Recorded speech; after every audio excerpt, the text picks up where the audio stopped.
भी किया है, लॉ की डिग्री भी ली है और 2 जगह से मानद डॉक्टरेट की डिग्री भी उनको प्राप्त है। किरण जी का पूरा जीवन दिल्ली वासियों के बीच में गया है। दिल्ली की कई क्षेत्र में पुलिस अधिकारी के नाते जनता का उन्होंने विश्वास अर्जित किया हुआ है और पुलिस सेवा छोड़ने के बाद सेवा के क्षेत्र में भी उन्होंने काफी काम किया है। उनकी एनजीओ खास कर शिक्षा के क्षेत्र में काफी अच्छा काम कर रही है और एक जाना माना नाम करप्शन और क्राइम के खिलाफ की लड़ाई में और सेवा के क्षेत्र में किरण बेदी जी का है और मैं मानता हूं कि भारतीय जनता पार्टी ने जो नाम दिल्ली के लोगों के सामने रखा है वो दिल्ली की जनता की अपेक्षा की पूर्ति करेगा और किरण बेदी जी के नेतृत्व में चुनाव लड़ने का जो हमारा निर्णय है ये निश्चित ही भारतीय जनता पार्टी को विजय दिलाएगा। किरण जी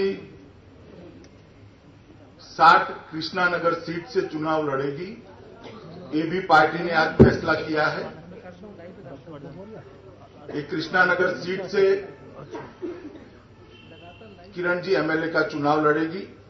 ये भारतीय जनता पार्टी की परंपरागत सीट है और मैं मानता हूं कि पूरा संगठन भारतीय जनता पार्टी का जब से किरण जी ने भारतीय जनता पार्टी में सदस्यता ग्रहण की है एक उत्साह का अनुभव कर रहा है, एक हौसला उनका बढ़ा है और अब मुख्यमंत्री पद के प्रत्याशी के रूप में उनकी घोषणा होने के बाद उनके नेतृत्व में चुनाव लड़ने की अधिकृत घोषणा होने के बाद भारतीय जनता पार्टी का संगठन का हर कार्यकर्ता इस लड़ाई में नए विश्वास के साथ जाएगा, एक नए जोश के साथ जाएगा और निश्चित ही पूर्ण बहुमत के साथ दिल्ली में भारतीय जनता पार्टी की सरकार बनेगी। धन्यवाद। एक कर सारे स्टेटमेंट को मैंने खुद बातचीत की है, मीडिया ने तोड़ मरोड़ कर रखे हैं, पार्टी में कोई विवाद नहीं है। इस निर्णय के लिए कैडर का टॉप से बॉटम तक का हर कार्यकर्ता सहमत है।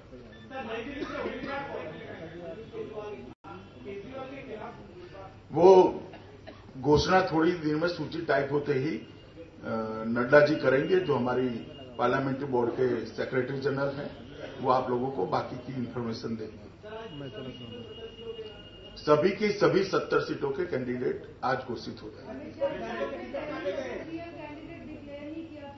नहीं, आपकी माहिती ठीक नहीं है, आपकी माहिती ठीक नहीं है। नरेंद्र मोदी जी को हम हमेशा कैंडिडेट बनाकर ही लड़े हैं।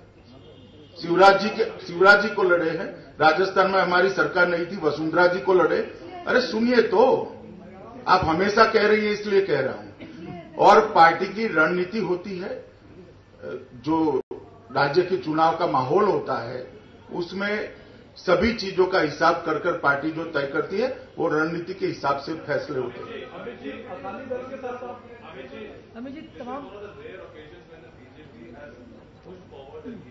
ऐसा नहीं है, नहीं ऐसा भी नहीं है, ऐसा भी नहीं। अमित जी, तमाम सर्वे बता रहे हैं कहीं न कहीं पार्टी को उतनी बढ़त नजर नहीं आती जितनी होनी चाहिए। देखिए, भारतीय जनता पार्टी शुरुआत से हर क्षेत्र में अच्छा काम करने वाले लोग भारतीय जनता पार्टी में आए, भारतीय जनता पार्टी को राजनीति में अपना प्लेटफॉर्म बनाए और राजनीति में कंट्रीब्यूट करे, इसकी पक्षधर रही है। पहले भी खंडूरी जी भी आए हैं, कई लोग अनेक क्षेत्रों से आकर भारतीय जनता पार्टी में जुड़े और अच्छे पदों पर अच्छा एडमिनिस्ट्रेशन और अच्छा शासन देश को दिया है। एक एक कर करिए भाई। पहला मौका है जब बीजेपी अपने मुख्यमंत्री पद के उम्मीदवार की घोषणा कर रही है, स्वयं मौजूद नहीं है, न गाजा है, न बाजा है, न उत्साह है, आप कहां थे भाई? मन से बाहर थे, अभी जवाब दे दिया, आपको मालूम ही नहीं पड़ा। पहला मौका नहीं है भैया, आप कहीं और जगह पे मन से गुम हो गए। चले हो, दे दिया है मैंने जवाब आपकी बात।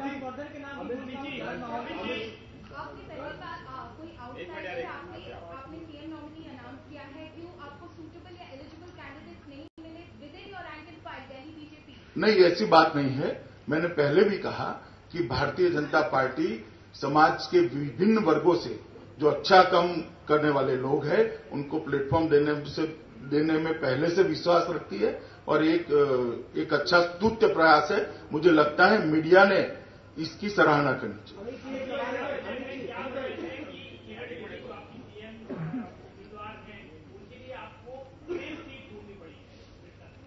नहीं, स्वाभाविक रूप से हम चाहते हैं कि परंपरागत रूप से बीजेपी की सीट है वहीं से वो लड़े, क्योंकि ज्यादा से ज्यादा समय वो भारतीय जनता पार्टी के सभी प्रत्याशियों को जिताने में लगा सके। और मैं आपको बता दूं, हमारे सीटों का चयन और फैसला आपके सवाल के आधार पर नहीं होता, हमारी पार्टी की अनुकूलता के हिसाब से होता है। अमित जी, एक सवाल है कि मुख्यमंत्री के तौर पर सिर्फ एक नाम की चर्चा हुई या और भी नाम की चर्चा? वो मैं बताना नहीं चाहता आपको, वो पार्लियामेंट्री बोर्ड की चर्चा का अंदरूनी मामला है, मगर जो निर्णय हुआ है वो सर्वसम्मति से निर्णय हुआ है और सभी लोगों का समर्थन इस निर्णय को प्राप्त है कि किरण बेदी जी चुनाव का नेतृत्व करेंगे। आप बताइए, एक सेकंड। नहीं, अकाली दल के साथ लड़ेंगे। अकाली दल को जो सीट छोड़नी है उसमें हम लिखेंगे कि अकाली दल उसका प्रत्याशी घोषित करेगा।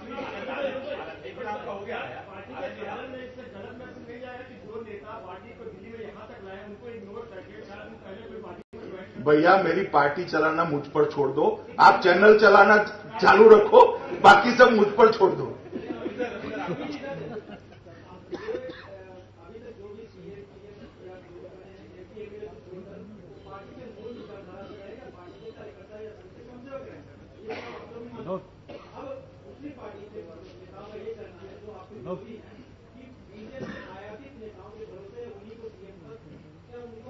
हमेशा कोई न कोई व्यक्ति बीजेपी में पहली बार प्रवेश करता है। मैं ऐसा नहीं मानता कि पहली बार जो प्रवेश करता है वो बीजेपी की विचारधारा का समर्थक नहीं हो सकता। ये बात मूलतः गलत है। हम 10 करोड़ लोगों को पार्टी से जोड़ना चाहते हैं। ये जरूरी नहीं है कि 10 करोड़ लोग पहले भी थे। आज पहले 3 करोड़ 60 लाख सदस्य थे, अब 10 करोड़ बनेंगे, तो कहीं ना कहीं उनको स्थान मिलेगा। पार्टी की विचारधारा को सोचकर, समझकर, जानकर जो भी अच्छा व्यक्ति हिंदुस्तान में भारतीय जनता पार्टी को प्लेटफॉर्म बनाना चाहता है राजनीति में आने के लिए, वो सभी का स्वागत है और हृदय से स्वागत है। और मैं मानता हूं सभी पार्टियों ने ये परंपरा को आगे बढ़ाना चाहिए। आपको किसने ऐसी रिपोर्ट दी? अरे भैया छोड़ो मुझे तो किसी का फोन नहीं आया, आपको किसी को आया हो तो बता दीजिए जरा। बाकी फॉल्स टेबल स्टोरी पे मैं रिएक्ट कभी नहीं करता। धन्यवाद।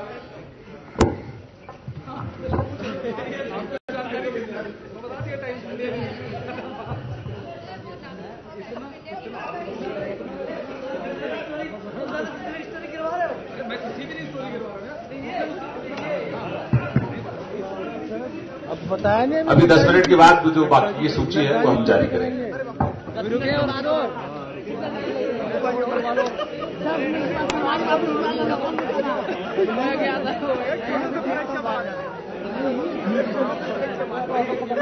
कोई देखता हूँ क्या होता है। गाड़ी सेफ्टी तो खड़ी करके बाहर है,